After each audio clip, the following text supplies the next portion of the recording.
Salut Jamy. Salut Fred. Salut Vendredi. Qu'est-ce que t'as déniché encore? Regarde comme ça brille. C'est qui lui? Lui, c'est un Louis, c'est Louis XIV. Ah bah normal que ça brille. Le roi soleil, Versailles, la cour, le luxe. Rêve pas, hein, parce qu'à l'époque, à Versailles, les gens se lavaient pas, ça sentait mauvais. Oh, j'aimerais bien voir ça. Non. Mais si. Si. Oh non.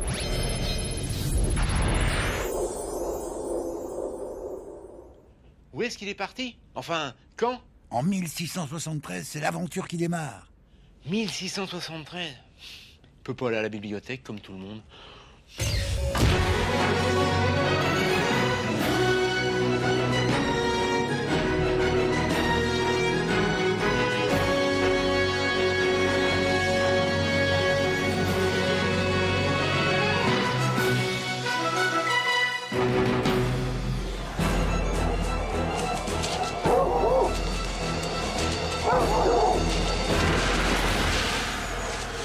Eh, monsieur, partez pas. Je sens mauvais ou quoi? Oh non, pas déjà. Oh, vous avez oublié votre lièvre. Oh, attendez-moi.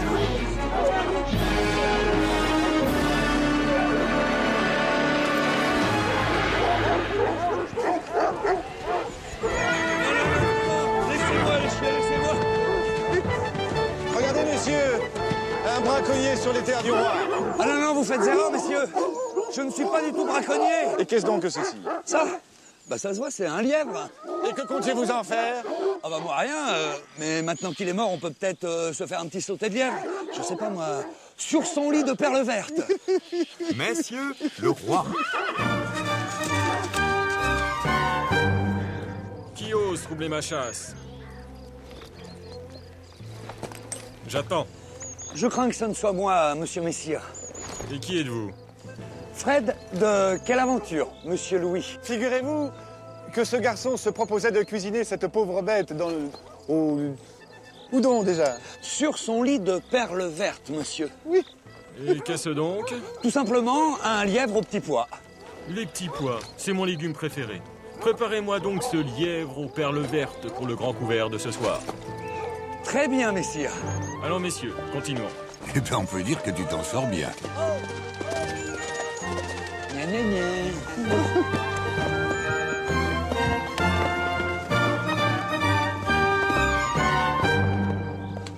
Ils sont passés où? Ils auraient pu m'attendre.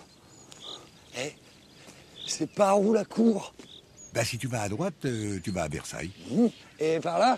Au château de Saint-Germain. N'oublie pas qu'à l'époque, la cour est encore itinérante. Eh ben c'est drôlement compliqué. Et en ce moment, ils sont où? À Versailles? Donc par là. Oui, c'est ça. Ah, le voilà. Bah oui, c'est toujours la même histoire. Dès qu'on parle de Louis XIV, on s'imagine qu'il a passé sa vie à Versailles. Alors que franchement, il n'y a vécu que durant la dernière partie de son règne. Allez, un peu d'histoire qu'on s'y retrouve. Louis XIV est né en 1638 et il est mort en 1715. 77 ans. Pas mal pour l'époque. Cela dit, il ne commence à gouverner personnellement qu'à partir de 1661. Il a alors 23 ans. Et c'est en gros à cette époque qu'il décide de faire construire le château de Versailles. Pour deux raisons. D'abord, parce que Nicolas Fouquet, ce personnage, le surintendant des finances, vient d'emménager dans sa nouvelle demeure, le château de Vaux-le-Vicomte. Très réussi. La pendaison de crémaillère a, paraît-il, été grandiose. Tous les invités sont restés scotchés.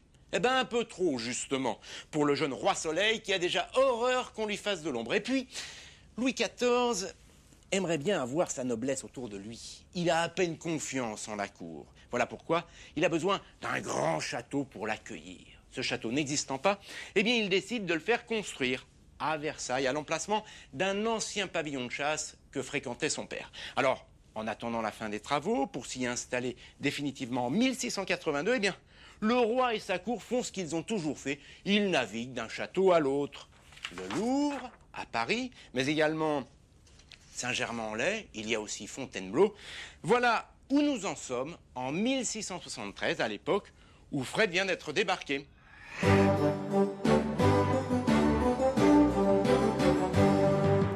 Ben Fred, qu'est-ce qui t'arrive? Je m'isole. Ça sent pas très bon ici. J'arrive même pas à retrouver l'odeur de mon lièvre. Messieurs, dépêchons. En place pour le grand couvert du roi. Alors, ce lièvre aux perles vertes, il est prêt? Bientôt prêt, grand maître. Mais je voulais vous poser une question. On est combien à table ce soir? Vous plaisantez? C'est le repas de Sa Majesté. Vous voulez dire que le roi va manger mon lièvre à lui tout seul? Quel appétit! Si vous saviez, hier soir, au grand couvert, il a dévoré 4 assiettes de soupe, un faisan entier, une perdrix, une grande assiette de salade, une fricassée de mouton à l'ail, une pleine assiette de pâtisserie, de confiture, de fruits. Non, c'est pas possible. Si, c'est un ogre. Un ogre. Et encore, je ne vous parle que de repas du soir. Une pastille à la cannelle, c'est bon pour la laine. Là, ça commence à sentir le roussi. Mais revenons au roi. Tout à fait entre nous, mieux vaut l'avoir en peinture qu'en pension. C'est que ça mange un roi. Tout commence aux alentours de 9 h, en douceur. Le roi consomme un bouillon qui lui permet d'attendre 13 h, l'heure du dîner. Bah oui, au XVIIe siècle, on dîne à la mi-journée et on soupe en soirée. À 13 h donc, le roi passe à table. Et là, accrochez-vous.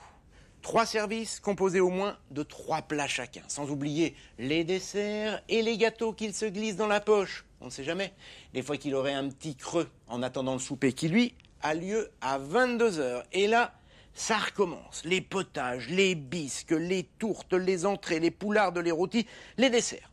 Voilà pour l'ordinaire. Car les jours de fête, quand le roi va au spectacle par exemple, il faut également prévoir une petite collation aux alentours de minuit. Oh, pas grand-chose, simplement de la viande et des fruits. Et puis, j'allais oublier, le roi ne s'endort jamais sans avoir posé à la tête de son lit une assiette de viande. Bah voyons, ce serait quand même dommage d'être réveillé par la faim. Et dire qu'on a appelé ça l'Ancien Régime. Et quelle mise en scène! Tous les repas du roi sont publics, et c'est un grand privilège que d'y assister. Le matin et le midi, Louis XIV se fait servir dans sa chambre, il mange seul sous le regard d'une centaine de courtisans, des hommes uniquement. Le soir, le grand couvert se tient dans l'antichambre. Le roi invite à sa table les plus proches membres de sa famille. Le spectacle se déroule devant une assemblée de nobles, triés sur le volet, où quelques femmes sont admises. Quant aux courtisans, ils ne sont pas tous logés à la même enseigne. Les plus privilégiés ont bouche à la cour, leur charge leur permet d'être nourris et logés au château, mais beaucoup d'autres doivent s'héberger en ville et prendre leur repas dans l'une des nombreuses auberges de Versailles. Comment ça, mon goûteur est malade? Réveille-toi. Dis-moi, tu te sens bien parmi nous? Eh bien, je te confie une charge. Je te nomme goûteur de Sa Majesté. Oh là là là là, l'autre, il est devenu quoi? Il est pas mort au moins? Mais non, une simple indigestion. Enfin, il est malade. En fait, il n'est pas dans son assiette. Voilà. Il est pas en train de me cacher quelque chose? Allez. En tenue. Le grand couvert du roi n'attend pas. Pourquoi ça fait ta? Eh bien parce qu'il te cache quelque chose. L'affaire des poisons qui éclate avec le décès suspect d'Henriette d'Angleterre, la femme du frère cadet du roi. Louis XIV demande alors à son lieutenant de police, Larénie, de mener une enquête. Celle-ci va révéler l'existence d'un véritable réseau du crime mettant en cause de grands personnages du royaume, des femmes de la noblesse surtout, qui empoisonnent leurs proches pour accélérer les héritages. L'arme du crime est l'arsenic, que l'on appellera la poudre de succession. L'enquête révèle aussi que le poison est préparé et fourni par Catherine Monvoisin, surnommée la Voisin. Principale accusée de ce scandale, elle est brûlée vive en place de Grève. Voilà pourquoi tous les plats du roi sont goûtés avant d'être servis. Apportez les plats au goûteur. Filet de cerf au perdreau truffé. Soupe de chou-fleur aux haricots. Gigot de mouton à la royale. Lièvre aux perles vertes. Gigue de biche à la chicorée. Allez, on se dépêche. Potage de santé au chapon vielle. Perdrix au chou. Bisque de pigeonneau de volaille, de diverses rôtis de chevreuil.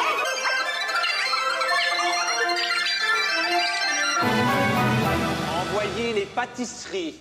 Wow. Pourquoi ça va pas, Fred? T'avais pourtant l'air de te régaler. M'en parle pas. Jusqu'au rognon de veau, rôti, à la betterave, ça allait encore. Mais les œufs pochés à la Lully par-dessus, alors là, je te raconte pas.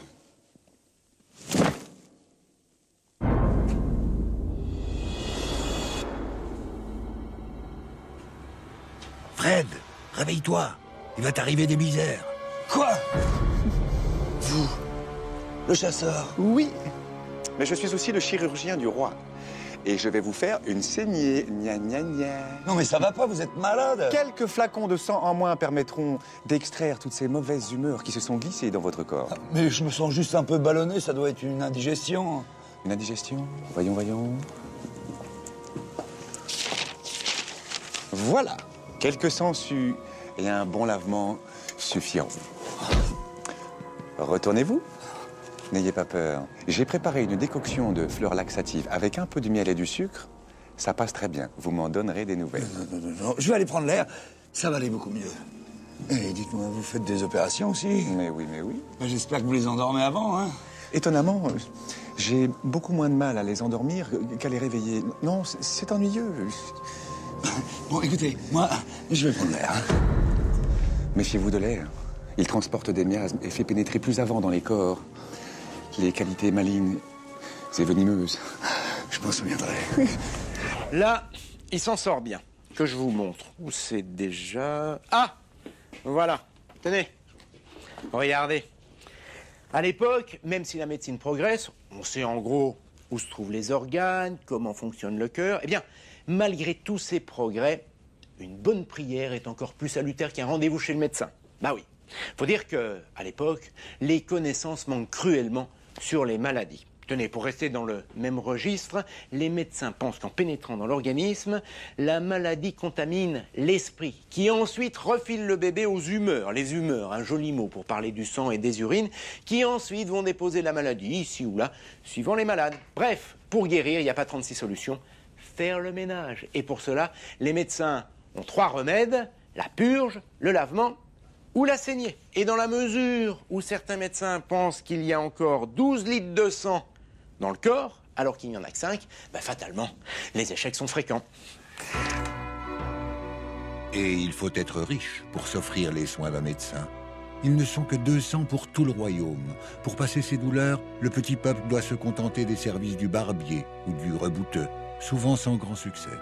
Ensuite, on va mourir à l'hôpital. À l'époque, l'espérance de vie ne dépasse pas 35 ans. Et c'est déjà une chance d'atteindre cet âge, car la mortalité infantile est énorme. Un enfant sur 4 meurt avant l'âge d'1 an, souvent victime de la rougeole, de la varicelle ou de la rubéole. Des familles entières sont décimées par les épidémies de variole, de paludisme et par la peste qui frappe encore la France. À cela s'ajoute en 1709 un hiver rigoureux qui provoque une grande famine et tue des dizaines de milliers de Français. Cruelle époque pour le petit peuple.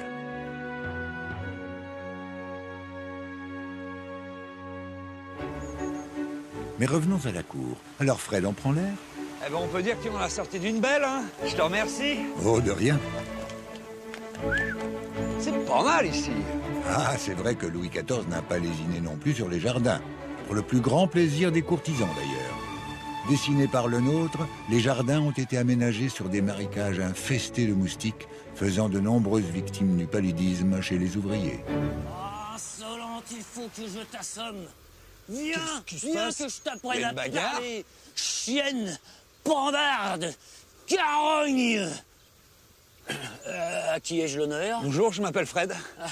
Jean-Baptiste Poquelin, enfin Molière si vous préférez, dramaturge du roi. Si j'avais imaginé le rencontrer un jour. Et dites donc, vous n'avez pas très bonne mine, hein? Bah, c'est vrai que je suis un peu barbouillé en ce moment. Mais parfait! C'est d'un malade dont j'ai besoin, enfin, un personnage qui le saurait. Ah oui, parce que je viens de terminer une nouvelle pièce que j'aimerais présenter à la cour. C'est une comédie mettant en scène un malade imaginaire. Oh bah je vois. Pensez me voir, demain matin, au Palais Royal. Très bien. Pandarde! Eh, je viens de décrocher un casting avec Molière. Chienne. À moi la comédie française. Oui, ben ça va, frime pas. Alors le roi aime les arts, tous les arts, à tel point qu'il finance même certains artistes. En haut de l'affiche, il y a bien sûr Molière, c'est le maître incontesté de la comédie. Le roi l'apprécie beaucoup. Tenez, regardez ce tableau. Il l'invite même à déjeuner. Molière l'amuse. En effet, il se moque de la noblesse et de la société de l'époque où n'importe qui ferait n'importe quoi pour obtenir une faveur du roi. En fait, il dit tout haut ce que le roi pense tout bas. Et ça agace, car en écoutant Molière, le roi montre à la noblesse qu'il a parfaitement compris ce qui se trame autour de lui. Toujours dans le genre comique, Jean de La Fontaine, lui, il utilise les animaux pour se moquer du comportement de ses contemporains. C'est-à-dire, il a moins de succès auprès du roi. En effet, Louis XIV lui en veut d'avoir autrefois soutenu Fouquet, le surintendant des finances, vous savez, qui avait eu l'outrecuidance de faire de l'ombre au roi. Le roi? Moins drôle maintenant, Jean Racine. Lui, son truc, c'est la tragédie. Il en a écrit 11, dont Phèdre, Britannicus, Andromaque. Il est beaucoup plus sage que les autres. Voilà pourquoi le roi lui a confié la charge d'historiographe. En clair, il est chargé d'écrire l'histoire de Louis XIV. Et comme le job est bien payé, eh bien, on comprend qu'il ait toujours fait attention à ce que cette histoire plaise au roi.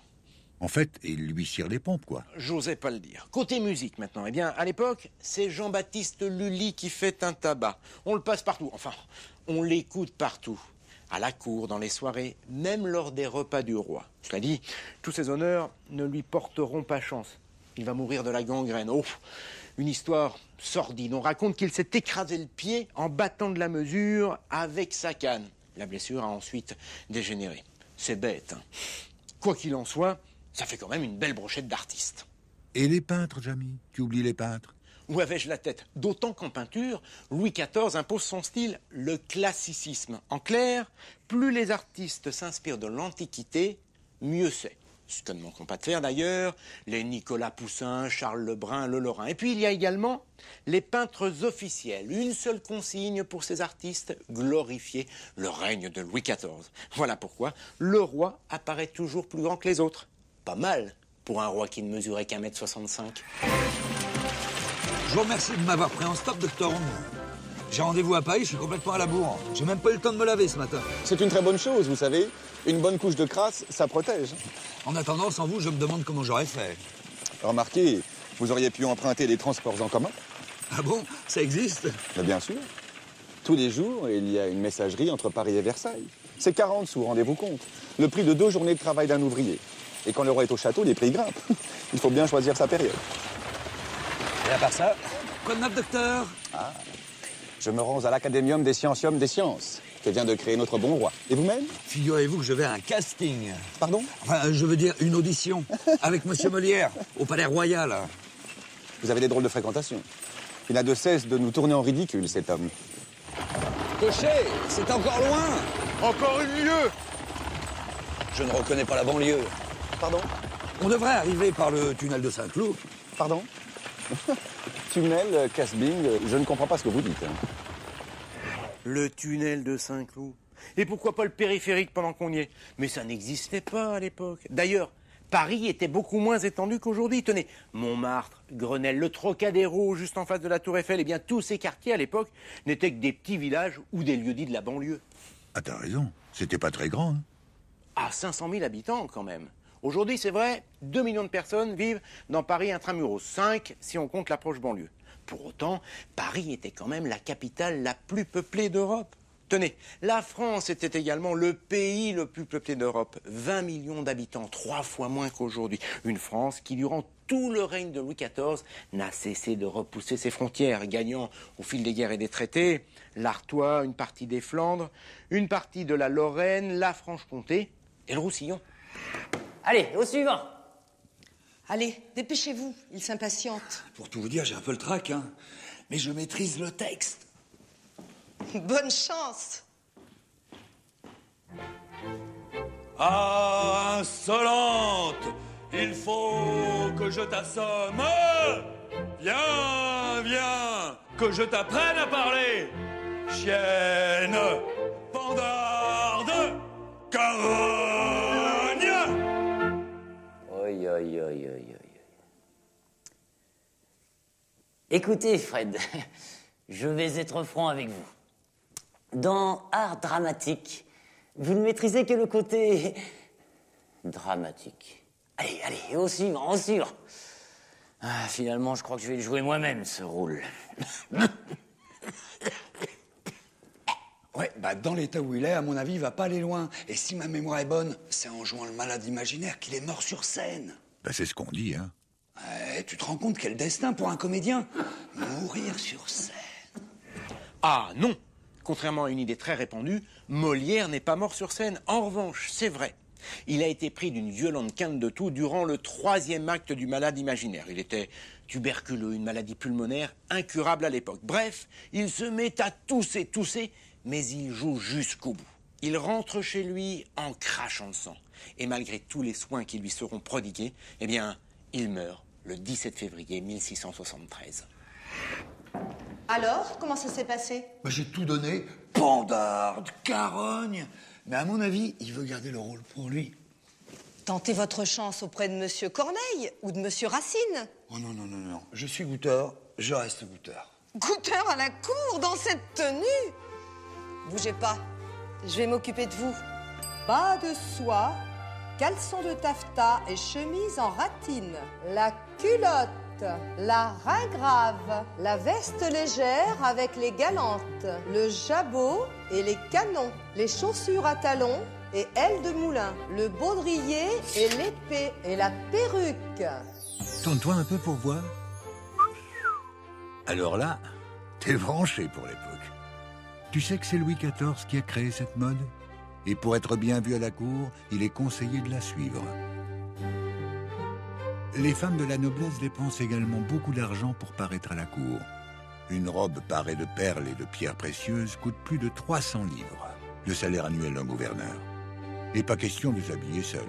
Avec l'aide d'une servante, il faut bien une demi-heure pour enfiler corsets, jupes et jupons. Et c'est sans compter la coiffure et le maquillage, car à l'époque, le teint du visage doit être pâle.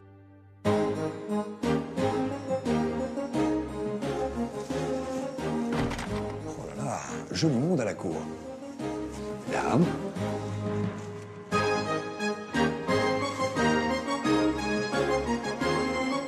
Fred, pour l'habit, ça va. Mais pour la révérence, il va falloir prendre des cours. Monsieur, vous avez l'air soucieux. Je peux vous aider peut-être? Je pense à une fable et j'ai beaucoup de mal à trouver la morale. Vous êtes poète? Jean de La Fontaine, pour vous servir. Ravi de vous rencontrer, qui ne connaît pas une fable de La Fontaine. Et puis moi, j'aime bien ce que vous faites, parce qu'au moins, vous n'avez pas votre plume dans votre poche. Vous savez, un écrivain qui compte sur ses doigts pour savoir s'il a son nombre de pieds, ce n'est plus un poète, c'est un... C'est un dactylographe. C'est pas de lui, ça. C'est de Léo Ferré. C'est joli, dactylographe. N'est-ce pas? C'est beau. C'est très beau. Alors attendez, racontez-moi. Qu'est-ce que vous avez écrit récemment? Ah, il y a une fable dont je suis très content, c'est l'histoire d'un lièvre qui provoque une tortue à la course. Et figurez-vous, c'est la tortue qui gagne. Ah mais ça, je connais. Rien ne sert de courir, il faut partir à point. Oh ben c'est fantastique, vous m'avez lu. C'est un amateur, c'est très bien. Mieux encore, je suis un véritable fan. Un fan? Oh, ça me donne une idée, ça. Vous savez, ce soir, nous allons nous livrer à une partie de billard, ça me ferait très plaisir que vous soyez des nôtres. C'est un honneur. Vous m'avez lu, c'est bien, ça. Ça, c'est très, très bien. Elle est pas belle, la vie. Je me fais habiller par Molière et inviter au billard par La Fontaine. Ça y est, il prend la grosse tête. Ça, j'en reviens pas. C'est un véritable tripot, Versailles. Je me demande bien comment ils sont arrivés ici, tous ces courtisans. Eh bien, le but du jeu, pour eux, c'est de se montrer, de se trouver sur le passage du roi pour décrocher un regard, un signe de la tête, une audience. Et les plus assidus seront récompensés. Une charge, un titre et une pension. C'est le roi lui-même qui a fixé les règles de ce jeu. En effet, en distribuant les bons et les mauvais points, il contrôle une noblesse en qui il n'a absolument aucune confiance. Ah oui, je vous ai pas dit. Louis XIV garde un très mauvais souvenir de la Fronde, une révolte fomentée par les grands du royaume à la mort de son père et relayée ensuite par le peuple de Paris. Louis XIV avait alors 5 ans Et il avait bien failli ne pas en réchapper. Il n'a donc aucune confiance en cette noblesse. Voilà pourquoi il fait construire Versailles, pour s'éloigner de Paris et des soubresauts de son peuple, et pour réunir autour de lui sa cour et garder en permanence un œil sur elle. Malin. Très juste. Mais il faut bien occuper tous ces courtisans, les distraire et même les éblouir. Au début de son règne, Louis XIV offre des spectacles somptueux avec dromadaires et éléphants, s'il vous plaît. Mais les finances du royaume diminuent et les grandes fêtes se font plus rares. Le théâtre, la comédie, les ballets deviennent les principaux divertissements de la cour. Il arrive au roi lui-même de danser devant ses courtisans. Et puis dans les salons, on parie sur des jeux de hasard. Mais l'argent ne circule pas sur les tables. On joue à crédit et sur parole. Ah, c'est drôle. Tiens, Fred aussi s'est pris au jeu. J'ai pas joué à ça depuis que j'étais à l'école, moi. Là, j'ai deviné. Vous voici courtisan à présent. Vous cultivez l'art de paraître. Absolument, grand maître. D'ailleurs, vous savez qu'aujourd'hui, je suis sous l'aile de Molière et de La Fontaine. Et sous l'aile de Corneille? Ah, pas encore. À moins que je ne prenne Racine au château. C'est cela. Faites de l'esprit. En attendant, prenez une pastille d'anis. Vous avez une haleine de bête. Alors ça, c'est la meilleure. Au fait, je voulais vous avertir que l'ancien goûteur reprend du service. Vous voulez dire que je suis au chômage? Non pas, une autre charge vous attend. Ces dames demandent qu'on leur apporte quelques corsets, bas et autres mouches. Des mouches? Prenez soin d'aller chercher la liste chez la dame d'honneur de Madame de Montespan. Qui est Madame de Montespan? Intéressée, la favorite du roi. Et faites-vous conduire chez les marchands. Bien, grand maître. Très bien, grand maître. Dis donc, Fred, t'en fais pas un peu trop, là? Mais attends, il est important, ce gars-là. J'ai l'impression qu'il a tout pouvoir à Versailles. Il a raison, Fred. Le grand maître est un personnage influent. En effet, à la cour, tous les courtisans ne sont pas logés à la même enseigne. Les mieux lotis sont les titulaires de charges. Et à ce titre, le grand maître a la confiance du roi pour en distribuer certaines. Alors, ces charges sont multiples et variées. Il y a toujours un capitaine des gardes, un grand écuyer. Seulement, on trouve aussi des marquis, garde-robes ou maîtres d'hôtel. Tenez, il y a même un porte-coton. Un porte-coton? Ah, comment vous expliquer? Vous savez, quand le roi allait au petit coin, eh bien, après, il y en avait toujours un qui nettoyait avec un coton. Eh bien, c'était un noble. Enfin, quoi qu'il en soit, tous ces nobles côtoient le roi. Une place extrêmement convoitée, tellement que certains sont prêts à débourser une fortune pour obtenir une charge. Mais c'est du racket. Pas vraiment, car en échange, ils obtenaient des avantages. Un mariage avec une dot intéressante, un domaine, une place pour un membre de la famille, autant de faveurs qui, à la longue, pouvaient rapporter gros. Et puis, à ce tarif, ils étaient également logés sur place et en pension complète, s'il vous plaît. Oh là là, c'est plein de courants d'air, Versailles. On sait pas où, par là. Non, c'est pas ici. Entrez donc. Vous m'avez fait demander, madame.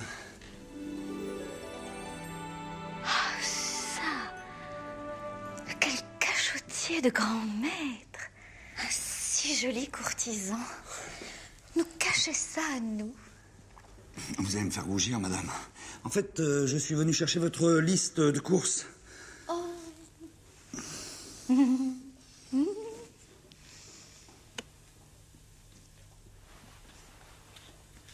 Venez la chercher vous-même. Ah bah te v'là bien. Qu'il est mignon. Et tout timide. Comment pourrais-je dire Puis-je m'en retirer, madame? Fête. Merci. Mais nous nous verrons à la fête ce soir. Eh bien, elle a pas froid aux yeux, la dame d'honneur. Hein. Alors, voyons un peu cette liste.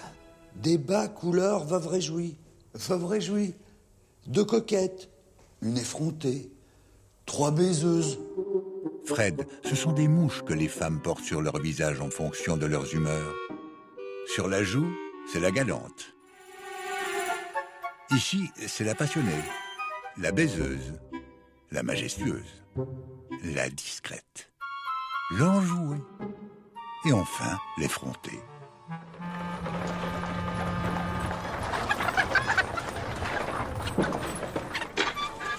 Vous voulez bien m'attendre un instant?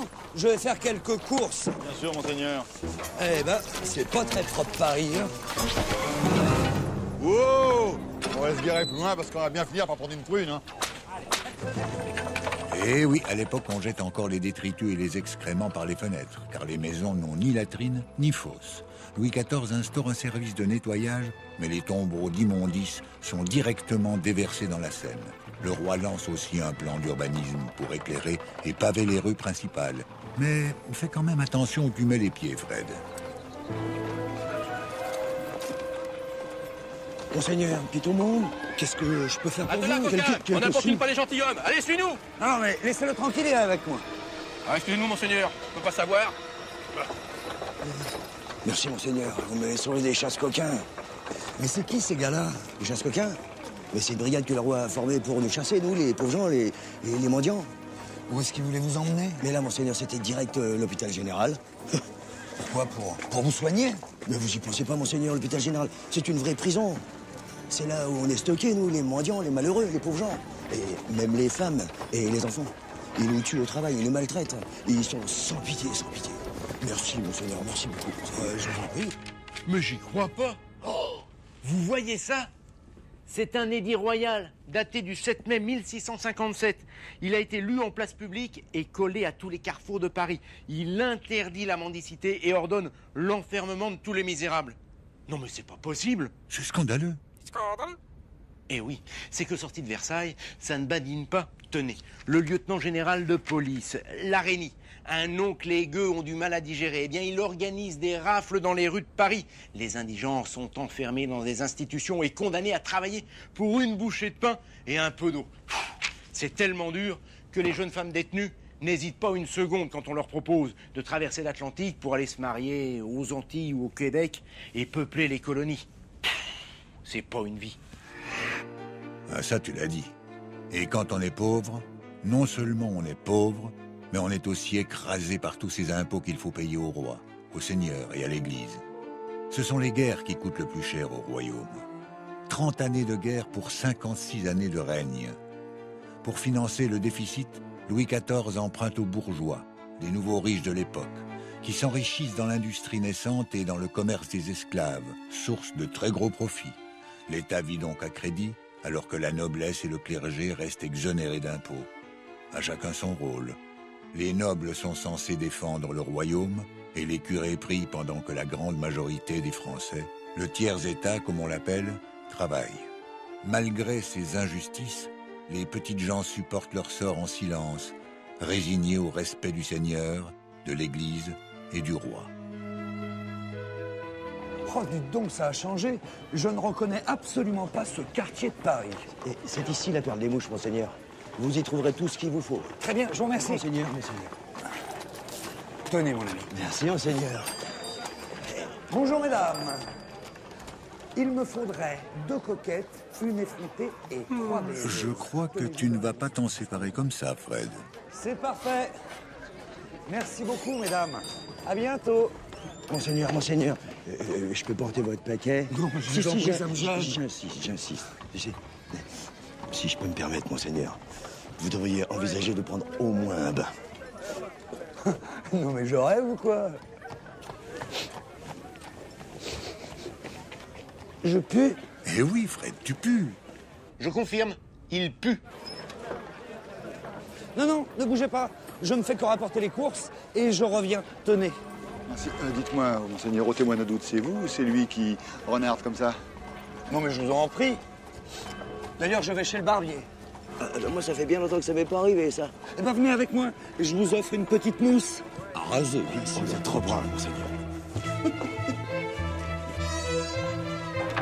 Docteur Homme, vous y sommes. Pardon, vous ici. Ne vous retournez pas tout de suite, il y a un individu étrange derrière vous. Ah non, il est avec moi. J'offre le rasage à cet homme. Ah. Vous tombez à pic de quelle aventure? J'ai besoin de votre avis. Préférez-vous celle-ci ou celle-là? Pour être tout à fait franc, j'ai une petite préférence pour celle-ci.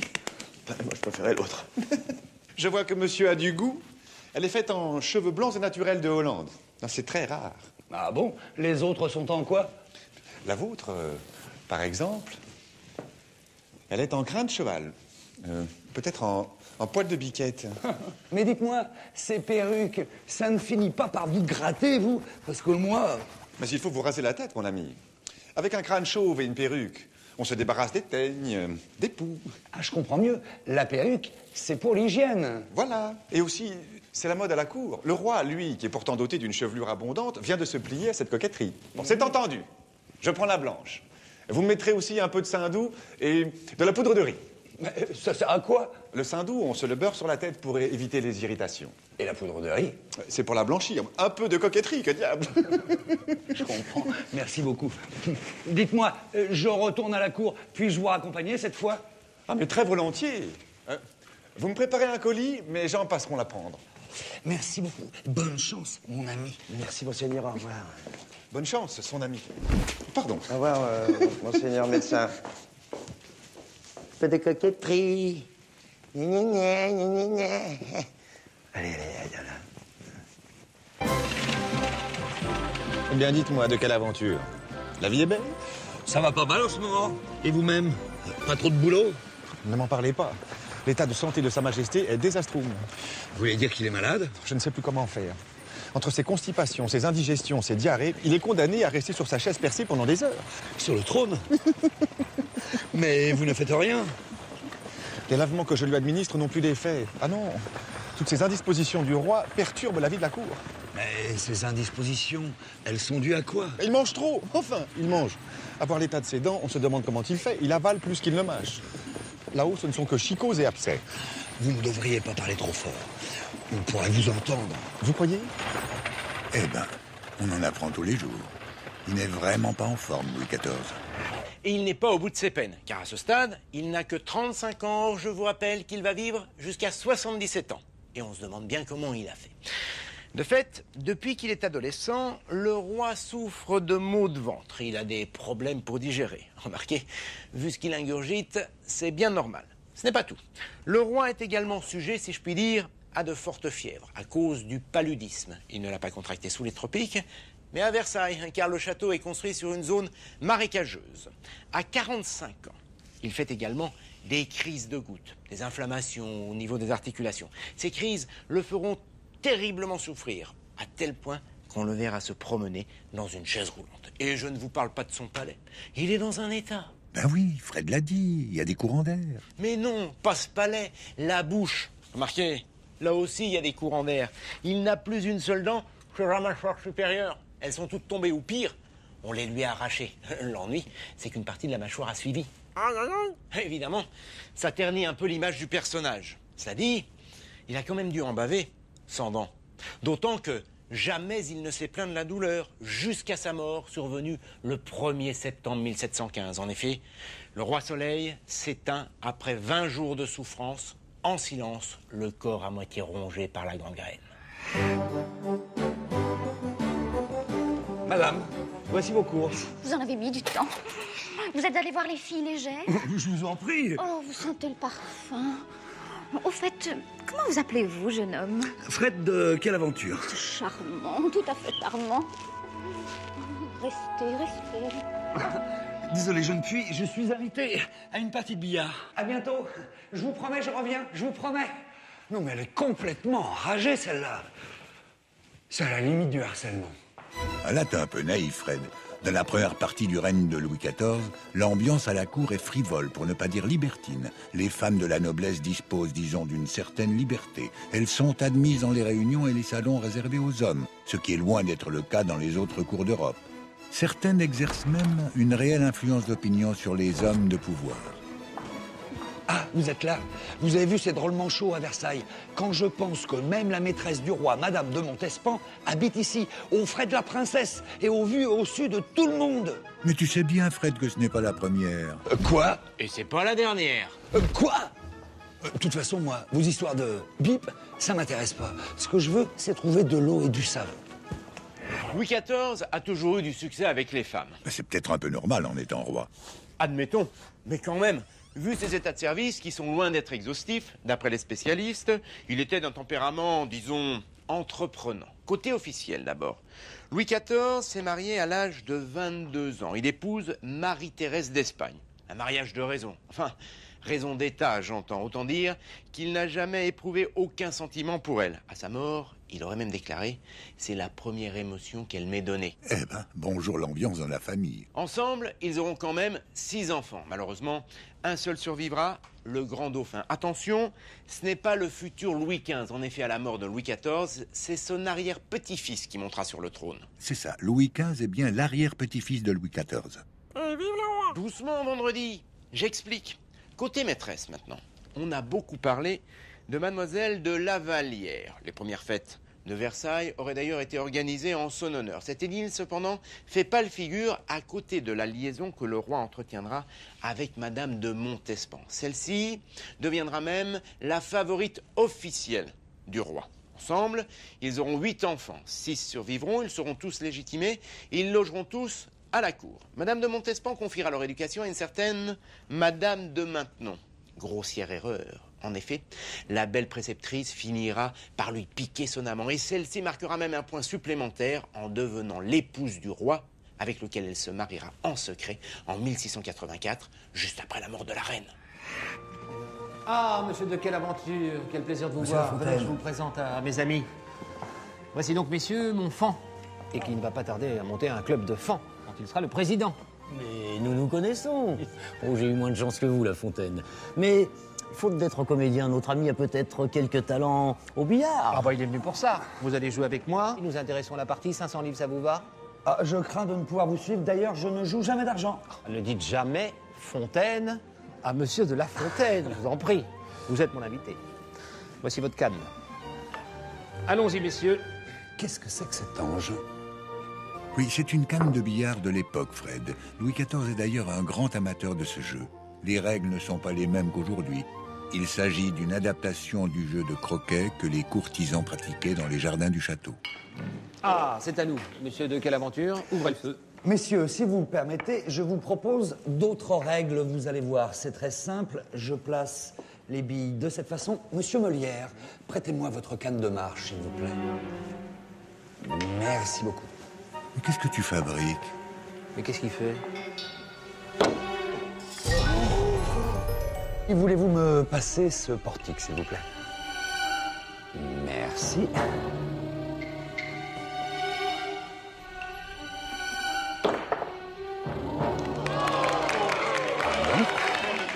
Je vous demande le plus grand silence, s'il vous plaît.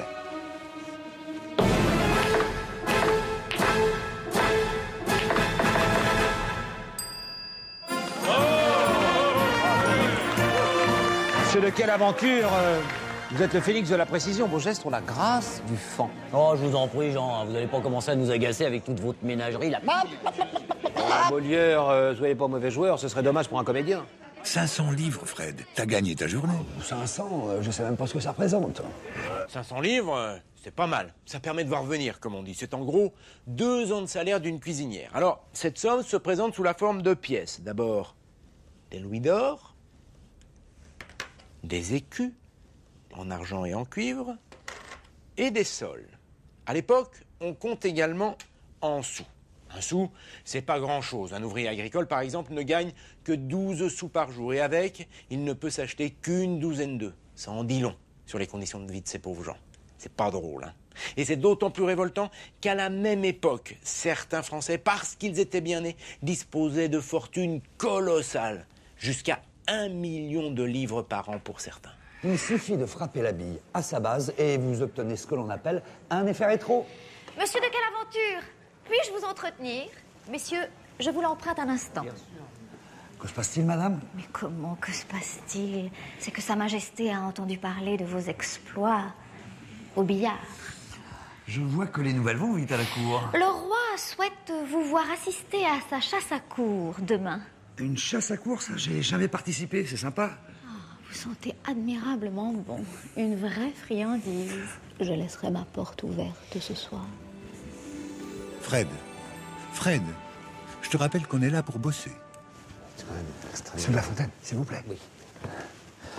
Excusez-moi, mais c'est où pour faire pipi? Ah bah, les pots des ans sont derrière les tentures. Mais je vais vous montrer. C'est là. Oh, pardon. Excusez-moi. Je regarde. Ça me gêne un peu. Bah oui, c'était comme ça à Versailles. Les commodités manquaient tellement que certaines courtisanes se promenaient toujours avec un pot qu'elles glissaient sous leur robe. Certaines l'emmenaient même jusqu'à l'église, par précaution. On sait jamais, des fois que le sermon serait trop long.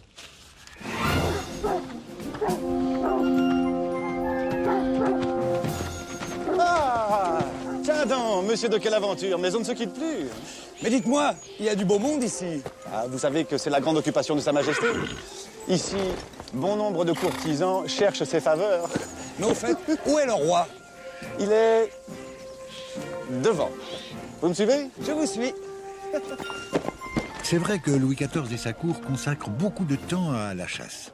Ils la pratiquent environ 1 jour sur 3 et à chaque partie, des centaines de bêtes sont tuées. Cerfs, chevreuils, sangliers, à tel point qu'il faut en permanence en élever pour reconstituer le gibier du parc de Versailles. C'est comme cela. Un bon roi se doit aussi d'être un bon chasseur. Contrairement aux apparences, c'est pas de tourpeau la vie de roi. L'emploi du temps est extrêmement chargé et réglé comme du papier à musique. Tenez, écoutez. À 8h30, le roi se lève devant une poignée de courtisans.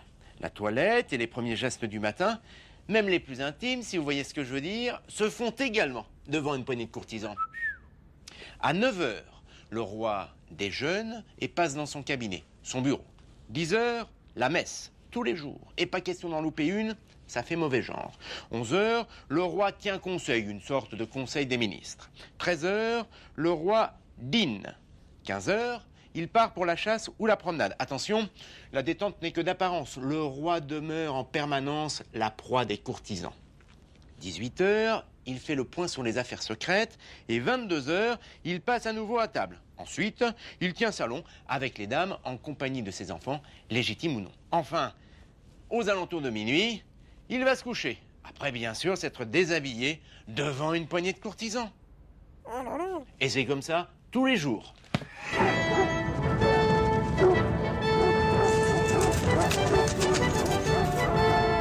Attendez-moi! Oh, ma tête! Oh là là! Je crois que c'est pas fait pour moi la chasse à courre, hein. Qu'est-ce que c'est que ça? On dirait des loups. Il y a des loups à Versailles. Bah, évidemment, à l'époque, il y a des loups à Versailles. Ah, excuse-moi, Fred. J'avais oublié de te dire que le roi chasse aussi le loup.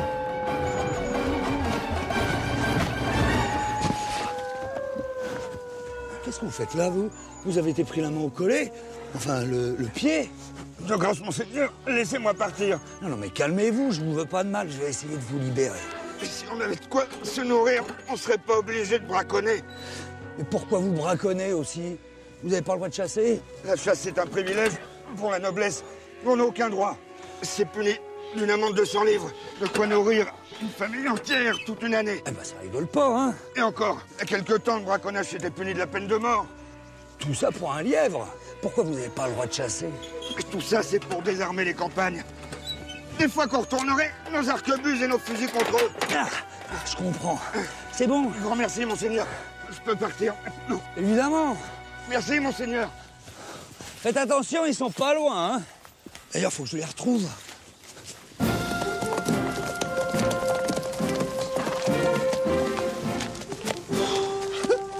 D'où sortez-vous dans un état sacoum? Oh, dites donc, quelle belle prise.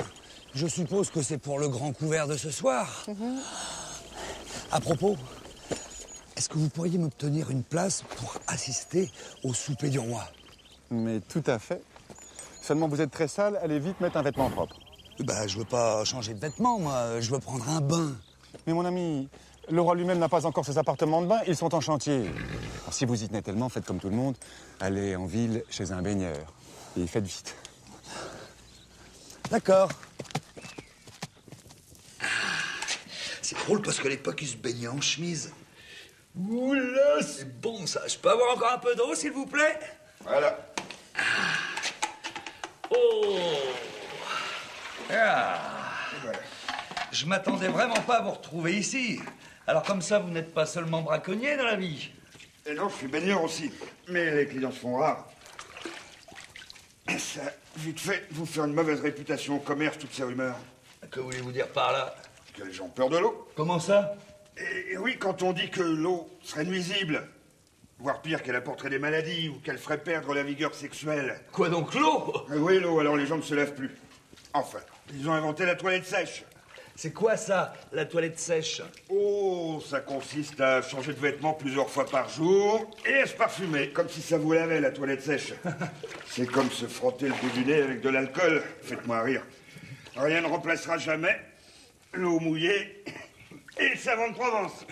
Vous êtes en train de me dire que vous avez déjà inventé le savon de Marseille, peut-être? Bon, je sais pas si ça s'appelle de Marseille, mais c'est le savon à l'huile d'olive, hein. Santé. Oh bah ça, c'est la meilleure. Vous voulez bien me rajouter un petit peu d'eau chaude?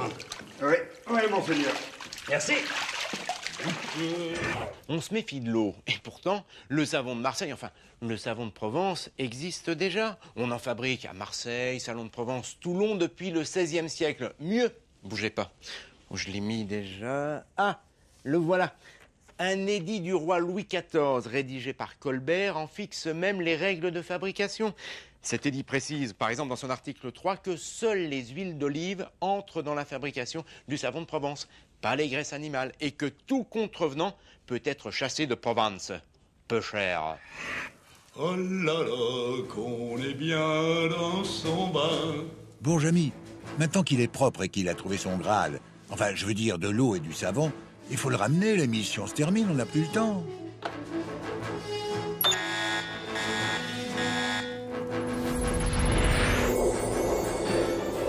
Non mais ça va pas de me ramener comme ça. Ah bah quand c'est l'heure, c'est l'heure. Hein. Tu m'as fait rater le grand couvert du roi. Ah, ça c'est dommage. Et puis, avec tout ce que t'as mangé déjà, hein. Ouais, et la demoiselle d'honneur, tu crois que c'est bien de la laisser comme ça? Il a raison, elle était gentille. Bah non, tu vas pas t'y mettre toi aussi. Bon, ça va tous les deux. Tiens, t'as le bonjour de Molière. T'as pensé à me ramener un autographe? Ah oui, mais je l'ai oublié là-bas, j'y retourne. Ah non, non, reste là. T'as assez mouillé ta chemise comme ça. Hein.